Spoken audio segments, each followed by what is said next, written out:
Buenos dias, bonjour, welcome everybody to the European Flavour Association podcast. Our association represents the flavour industry, the people who put taste and passion into your food. And we're going to meet them one breakfast at a time. My name is Jimena, and I will be your host at the European Flavour Association Breakfast Club. Welcome everyone. Welcome to our second episode of the EFFA Breakfast Club. I'm really happy to have with us Julie Young. She's the Executive Secretary of the UK Flavour Association and also the Executive Secretary of the Fragrance UK Association, EFFA UK.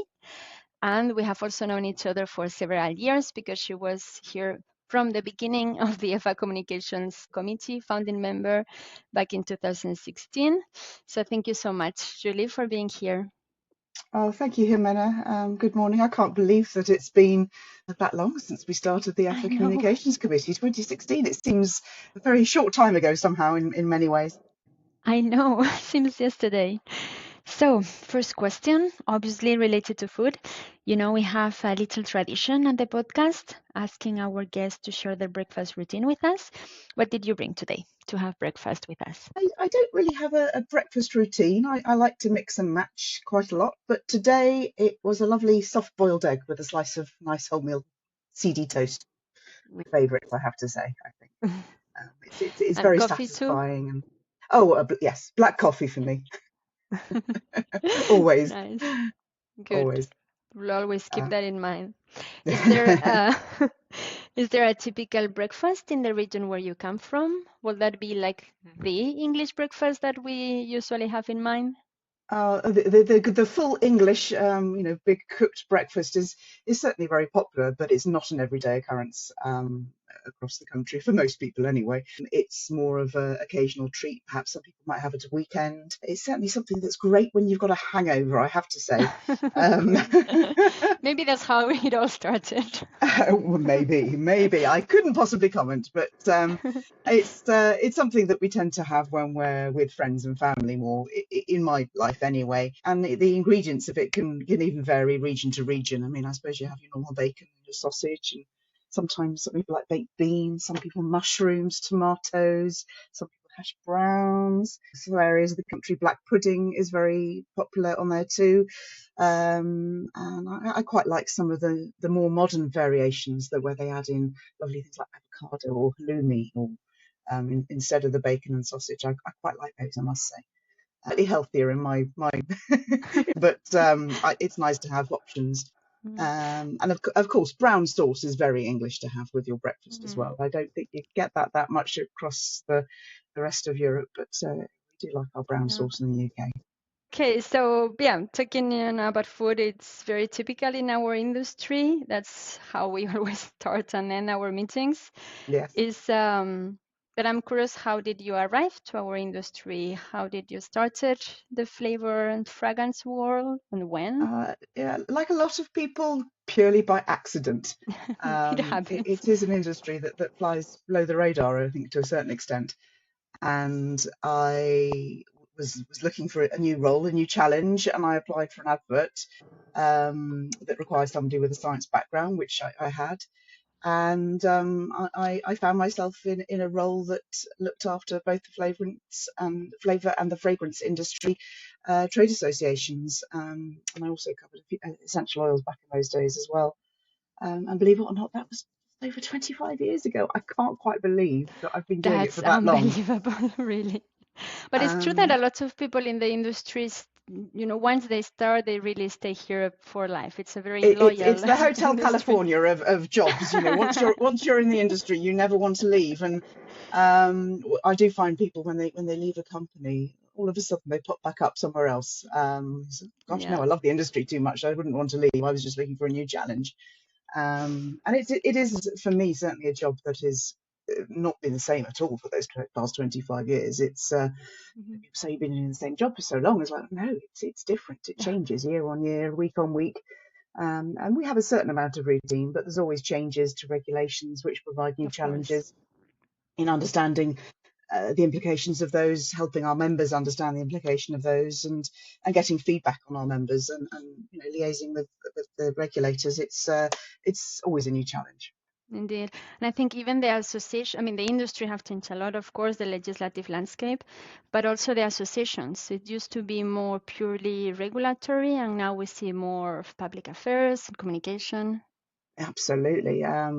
Certainly when I joined, the industries like to be quite low key, very much in because we are business to business, our customers are the ones who are selling the products. And so I think there was a reluctance to speak out about our industry because we add the value to their products, but it's their brand on the product.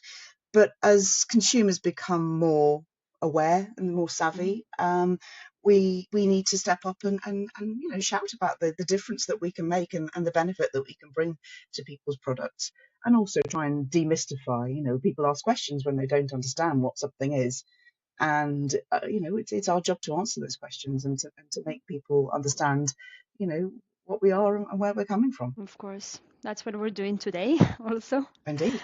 Yeah, since you have these two hats of the flavors and the fragrances, can you tell us a bit more about similarities and the differences of these two sister industries? Yeah, they're very different in many ways. They have almost what I think of as different personalities. Some companies, as you know, will manufacture both flavors and fragrances, particularly the larger ones. But I will often deal with different people in different divisions within those companies, depending on which hat I'm wearing. Um, and that's largely because they operate in very different regulatory environments. Food is very differently regulated to fragrances, which come under either their end use regulatory, either cosmetics, detergents, etc. And the similarities, they have common ground in how they handle their core materials, which can be similar in both industries. Obviously, health and safety is one thing that's important to both industries. And also, both industries are really now very pushing sustainability. Of That's course. something that both areas are very keen on, as is many businesses across the world. Really, that's the key leader that people are now asking questions about, and how can we push this forward? How can we make improvements? Just step by step, keeping going, keeping that momentum pushing forward. Of course. Yeah, indeed. Part of that is the EFFA Sustainability Charter, for example, that it's Indeed, indeed common yeah, of the two industries. and that's exactly it. Yes. And back to the flavor side, you had a very successful event with the UK Flavour Association, the London FlavourDay, a few weeks ago. Can you tell us a bit more about it? We did, yes. It was on the 8th of April, our London Flavour Day. We had a fantastic turnout. I was so pleased, even though there was a train strike. Indeed. People battled through and they made it. We split the day. The afternoon was sustainability focusing. We had some psychologists from academia who came to talk about food choice and how flavour is important in food choice. Both really, key areas for the industry, especially, things like food choice and motivators for food choice. It's something that I think our industry feels great deal of responsibility for, to be able to provide solutions for foods that are lower in salt or reduce sugar, reduce saturated fat, etc. And provide more flavoursome options for vegan food, which sometimes is difficult. Some of these and sports drinks, some of these pea proteins are really difficult to flavour because they have quite a strong off note to start off with. So that's something that needs to be overcome. And that's really important to show where we can add benefit there. Of course, and it's indeed very important also to understand what drives consumer choices, so we can indeed be a partner there. That's Absolutely, because key thing. if something doesn't taste good, nobody's going to buy it, aren't they? Quite frankly, not twice anyway. Of course, otherwise, indeed, wouldn't be sustainable on the long term. You can do No, sometimes some sacrifices, but if you really want to change your long-term diet, it has to still be something that makes you happy. absolutely. And you mentioned sustainable, diet. It's not just nutrition idea, but also sustainability as how we can help reduce the impact on the planet, really. And sometimes, use of flavorings can be a step in the right direction to start off with, because you're not shipping lemons across the world to have a lemon flavor in something. You can concentrate them and distill them, and you're shipping a much smaller amount of something across the world. Or sometimes it's also a matter of resources. So might there not be enough strawberries in the planet if we use always natural strawberry, for example, or you will have to plant only that. So of course, Absolutely. that's again not sustainable. Yes, indeed. And this London FlavourDay was actually the third one that you organized already. What do you think is the legacy of these events? What your members go back home with? Our members, I like to sort of broaden their horizons a little bit and take them out of their day-to-day, head in the either flavourist or regulatory sand, or pleasing their customers. And we have great fun, really, just thinking outside the box a little bit and talking about topics that are important to us but don't necessarily get the time to get aired. It also means that we can invite people from outside our core industry, our other stakeholders. It increases awareness of our industry, of the value that we can bring, of the challenges that we have, and back to demystifying it, really. It's we don't want to be seen as a secretive dark art anymore. We're a valuable member of the supply chain, and it demonstrates that value that we can bring. That's beautiful, really. And I take this opportunity to remind also that we have another Flavour Day coming after the summer. It's the Berlin Flavour Day on the 7th of November, organized by DVIE, this time the German Flavour Association. I think indeed it's really interesting that you give the outside world and also your members to have this opportunity. And it was full of people and full of young people. That it was an excellent sign. How did you manage that? Yes, well, we were very lucky. We're very thankful to have companies who have the vision to be able to support their younger employees to come and attend events like this. It broadens their perspectives, it broadens their knowledge of the industry, it enables them to make great networking contacts as well. And included in that, we had a couple of students from Nottingham University. We were privileged enough to be able to sponsor a prize competition that the food science section of Nottingham University ran there with some of their final year students, and they did a competition with a flavour application focus. And the winning team was invited to present their poster at the Flavour Day, which we were delighted that they were able to come and do that. It was really fascinating to see the work that is done in the universities, and I think great for the students to be able to see the industry, learn more about it, and I think they made some great contacts too. And we hope to be able to continue that great relationship both in Nottingham and with other universities going forward. That's one of the key objectives of the next year, is to focus on attracting good candidates into the industry. I think I mentioned I came into the industry by accident, and so many of the other people I talked to, the answer is exactly the same. How did you come into the well, just by accident. I had a food science or a chemistry degree, and there was this opportunity, and I didn't know anything about it, but I haven't left since, and that was 30 years ago. It's just such a common thing to hear people say. Exactly. And we thought, hang on a minute, we want to be able to tell people about us so that they know to start off with.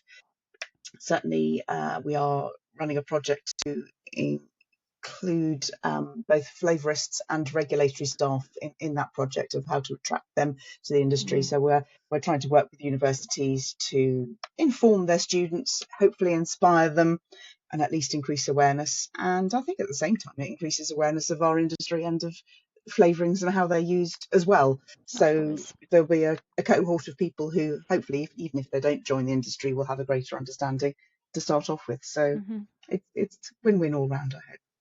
Absolutely. That's a really interesting project, and I think indeed it's a challenge that is happening in different countries, so it can be a really inspiring initiative, maybe also for other countries. Indeed, really, it's great that we've got a way that we can share expertise within the EFFA Flavours communications committee on those things, because it inspires us to think, we can maybe adapt that and use that in our country too. So I think that's a great initiative. And what else is it cooking at the UK Flavour Association at the moment, or which ideas for next year? Yeah, well, as well as our education project, we continue to help members to adapt to new regulations. We've had a lot of changes here in Great Britain, especially after Brexit. We've had the Windsor framework and lots of other changes. that divergence with Europe is a big challenge for a lot of our members because they did so much business in Europe. And so keeping them abreast of what is going on and trade requirements and labelling requirement, and there's so many changes. So that's an ongoing project. And we're one of our things I'm working on at the moment is improving our services to members in that regard. And we've got a new members area of our website, which hopefully will be a fantastic resource for members. That's sort of been new and improved. That's about to be launched to them, and I'm hoping that will really help them have a one-stop shop to get to grips with everything that is changing. And that's something that we can really provide as a benefit to them, because keeping track of it all is difficult. Of course, yeah, that would be a great help. So do you think we could end with a personal question? You know that we've been asking this question around Europe lately in the context of an EFFA campaign. So Julie, which is the taste that brings you to your happy place? I have a very simple one, a banana. Banana, really? A banana. And why? Now you have to tell us why.